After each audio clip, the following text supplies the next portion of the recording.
បាទជំរាបសួរពុកម៉ែបងប្អូនទាំងអស់គ្នានៅក្នុងសង្គម YouTube បាទឬហៅថាបណ្ដាញ YouTube បាទថ្ងៃនេះខ្ញុំមានវត្ថុស័ក្តិសិទ្ធិ3តួអង្គបាទថ្ងៃនេះថ្ងៃសិលល្អទៀតបាទណាជាវរបស់ក៏បានហើយចម្លាក់ក៏ហើយទៀតបាទថ្ងៃនេះថ្ងៃសិលថ្ងៃល្អបាទនេះព្រះកម្ចាយណៈបាទຂະຫນាតបតោងសាងពីភ្លុកដំរីបាទឆ្លាក់អង្គុយលើបាទ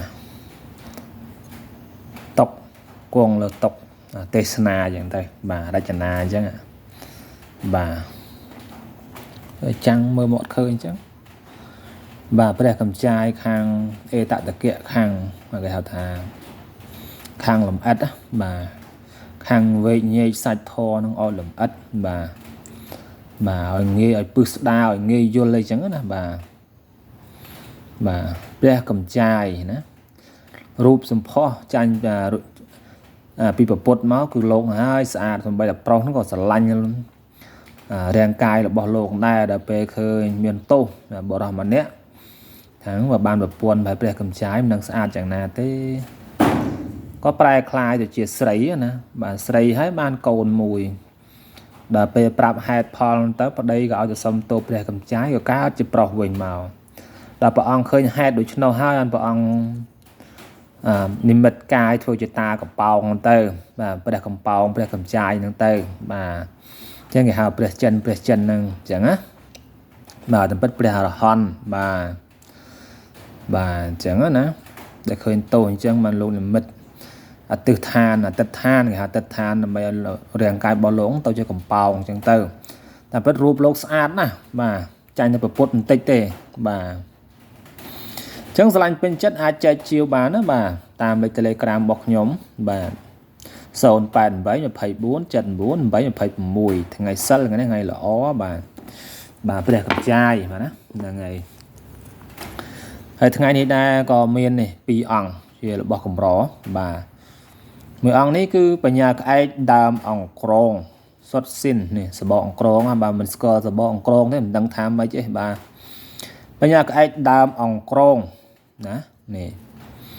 បាទឆ្លាក់ជាព្រះអង្គសមាធិអ្នកប្រក់ពុទ្ធក្បាល7អង្គក្រងទ្របក្រងសម្បត្តិក្រងប្តីក្រងប្រពន្ធក្រងអាវុធយុទ្ធផលទាំងឡាយមិនឲ្យបៀតបៀនទៅលើយើងបានឡើយបាទព្រះសមាធិនាំមកទៅក្តីស្ងប់ស្ងាត់ត្រជាក់ត្រជុំច្រំច្រើននាគតំណាងឲ្យភាពមហាអំណាចអ្នកក្បាល7ស្ដេចនាគមុចលិនបានសម្រេចនៅគុណពិសេសសម្រាប់ស្ដេចគ្រុឌក៏មិនអាចធ្វើអីលោកបានដែរអញ្ចឹងស្ដេចនាគមុចលិនហ្នឹងបាទលោកផ្សព្វផ្សាយពធរីឯមួយអង្គនេះបាទជាមួយអង្គដែលកំពូលដែលមិនងាយរកទេបាទជារបស់ពិសេសពិសាលបាទបញ្ញាក្អែកនេះមានពក3ដុំឬ5ដុំនេះដុំ2ដុំ3ដុំ4ដុំ5ដុំចុងនេះចាបាទពកបញ្ញាក្អែកដើមអំពិលជូរនេះបាទមិនស្គាល់ដើមអំពិលទេមិនដឹងថាម៉េចទេបាទនេះព្រះអង្គពុទ្ធណាប្រទានពរនាគប្រក់ពុទ្ធទៀតគេធ្វើរូបនាគទៀតនេះលើក្រោយនេះបាទ1 2 3ក្បាល7ទៀតបាទព្រះពុទ្ធប្រទានពរគឺព្រះពុទ្ធជាព្រះអរហន្តកុំគ្រប់ថាមកខាងនេះខាងនោះអត់ទេគ្រប់គឺប្រមាណមិនបានទេណាយើងខាងអីក៏បានដែរឲ្យតែយើងគ្រប់សំខាន់លើយើងមានសិលទៀតយើងចេះសមាធិចេះទានសិលសមាធិភាវនាកាន់តែល្អអញ្ចឹងអ្នកដែលប៊ូជាព្រះសង្ឃនឹងក៏ដោយយើងបានតែសាវករបស់ព្រះអង្គដែលមិនទាន់បានចូលទេជាកូនព្រះអង្គចំទេបើយើងមានសិលសមាធិបញ្ញាណាបានសមាធិបញ្ញាហ្នឹងការស្ដាប់ធម៌ការរៀនធម៌ការសមាធិការយល់ពិតឃើញពិតនៅក្នុងโลกហ្នឹងមកជាកូនប្រពុតពិតដែរចូលដល់ប្រពុតពិតដែរឃើញពិតសច្ចធម៌ពិតដែរបើថាត្រឹមមកប៊ូសទេណារៀនធម៌រៀនអាធម្មតាដែរនឹងគាត់ថាជាសាវកប្រពុតដែរគាត់ថាយើងវាយឺតយើងដើរផ្លូវហ្នឹងវាយឺតអញ្ចឹងណាតើពេលទៅពៀនហ្នឹងវាយឺតចឹងនិយាយចឹងតែបើក៏រៀនសិលសមាធិសិលសមាធិបញ្ញាហ្នឹងហើយនឹងជាកូនប្រពុតដែរពេញបឹបដឹងពិតឃើញពិតនៅក្នុងជាតិហ្នឹងឯងបើមិនជឿថាមានទេវតាមានខ្មោចមានព្រាយមានយមរាជទេអស់លោក លោករៀនណាអស់លោករៀនថាបើមិនជឿអស់លោករៀនដោយលោកចង់ចេះทั้งថ្នាក់ទី12គេរៀនបៀបម៉េចណាមិនបណ្ឌិតគេរៀនបៀបម៉េចទៅរៀនមិនដឹងទៅស៊ូគេមិនដឹងបាទអញ្ចឹងអស់លោកចង់ឃើញចង់ដឹងលោកអស់លោករៀនដោយព្រះច័ន្ទមនីអញ្ចឹងព្រះច័ន្ទមនីថាមានស្អីមានខ្មោចមានព្រាយមានអរិយមានអីហ្នឹងហើយយើងថាយើងមិនជឿលោកថាមិនជឿក៏បានដែរឲ្យរៀនបាទរៀនទៅនឹងដឹងហើយបាទប្រពុតចឹងបាទអញ្ចឹង3តួអង្គនេះបាទអស់លោកណាស្រឡាញ់អាចចែកជាបានទី1អង្គតូចនេះសាងពីបញ្ញាក្អែក7ជូគេហៅអឋានធំឬព្រាយធំបាទថាវាខ្លាំងសឹកសង្គ្រាមនេះគឺកំពូលហ្មងបងម្នាក់គាត់មេតាហ៊ាននៅខាងខេត្តកំពង់ធំបាទរាប់អានខ្ញុំឲ្យបញ្ញាក្អែកដើម7ទៅគាត់ឆ្លាក់ខ្លួនគាត់អីខ្លួនគាត់គោរពប្រសិទ្ធិខ្លួនគាត់ថាគាត់ធ្វើកិច្ចអត់បានទេលត់ទីនលត់ធូកតែម្ដងខ្លាំងបាទគាត់ថាគាត់ស្រឡាញ់ទឹកចិត្តរបស់ប្អូនទិញទួយជូនទៅគាត់ខ្ញុំការរាប់អានការគោរពការស្រឡាញ់ហ្នឹងហើយមិនថារាប់អានតែអ្នកធំអ្នកតូចទេបាទគឺជូនអ្វីដែលអាចជូនទៅបានអញ្ចឹងបាទការចែករំលែកបាទណាការចែករំលែកអាចចែករំលែកបានខ្ញុំចែកអញ្ចឹងបាទមានអ្នកខ្លះអត់នឹងទេមកគ្រូអត់មានលុយទេ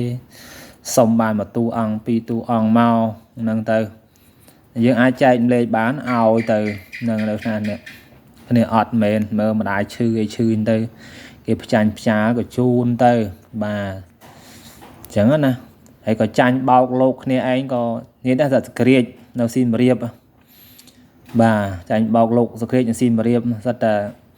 បងប្អូនធផ្ញើទៅបាត់ទៅបាទអ្នកខ្លះបងប្អូន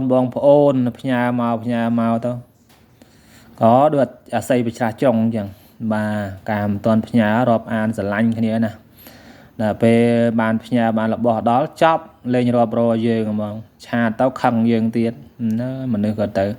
ស្គាល់មុខមិនស្គាល់ចិត្តបាទណាការរាប់អានធំធេងការរាប់អានរាប់មិនរាប់តែមួយថ្ងៃរាប់មួយជីវិតមិនថាមានមិនថាក្រឯណាបាទព្រះពុទ្ធលោកសំដែងអញ្ចឹងថានៅលើโลกនេះគ្មានពីណាគេមិនមែនជាបងប្អូនមិនមែនជាម៉ែឪមិនមែនសាច់ញាតិគឺអត់មានទេសាច់ធ្លាប់អស់ហើយបាទវត្តសង្សារទឹកភ្នែកយើងម្នាក់ស្មើនឹងមហាសមុទ្រយើងគិតមើលឆ្អឹងយើងម្នាក់ស្មើនឹងភ្នំវិបុលដែលបាំងទីក្រុងប្រទេសឥណ្ឌាជិតយើងដែលទៅប្រទេសឥណ្ឌាឃើញហើយភ្នំវិបុលហ្នឹងដែលនៅទីក្រុងឥណ្ឌាហ្នឹងគឺបាំងជិតមកទីក្រុងឆ្អឹងយើងម្នាក់ហ្នឹងខ្លាំងណាស់ទឹកភ្នែកយើងម្នាក់មិនធម្មតាវត្តសង្សារណាការកើតចាស់ឈឺស្លាប់ហ្នឹងដែលហ្នឹងមានស្អីអស់ចាយើងរស់រាល់ថ្ងៃរស់ស្អីរស់ដើម្បីកំដរក្តីស្លាប់តើរស់រងចាំក្តីស្លាប់មកដល់តើយប់ស៊ីបន្តិចថ្ងៃស៊ីបន្តិចយប់ស៊ីបន្តិចថ្ងៃស៊ីបន្តិច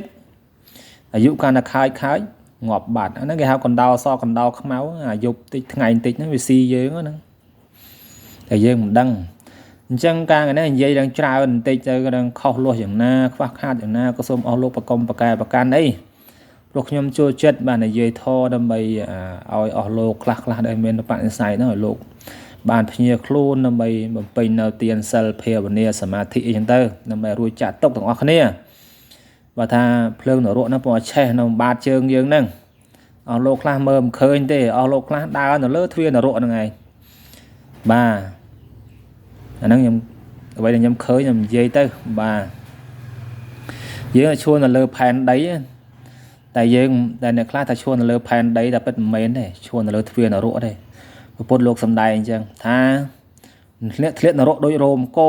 អ្នកឡើងឋានសួគ៌ដូចស្នែងគោយើងគិតមករោមគោរាប់អស់ទេហើយខ្ញុំឃើញអញ្ចឹងបាទមនុស្សរាប់លានអ្នកបាទដល់ពេលជួបគ្នាទៅដើរនៅភ្លើងនរកដើរនៅលើទ្វារនរកហ្នឹងដើរនៅលើកញ្ចក់ហ្នឹងភ្លើងនរកនៅបាតជើងយើងមិនដឹងហ្នឹងអញ្ចឹងយើងឃើញយើងគួរឲ្យខ្លាចគួរតែញើត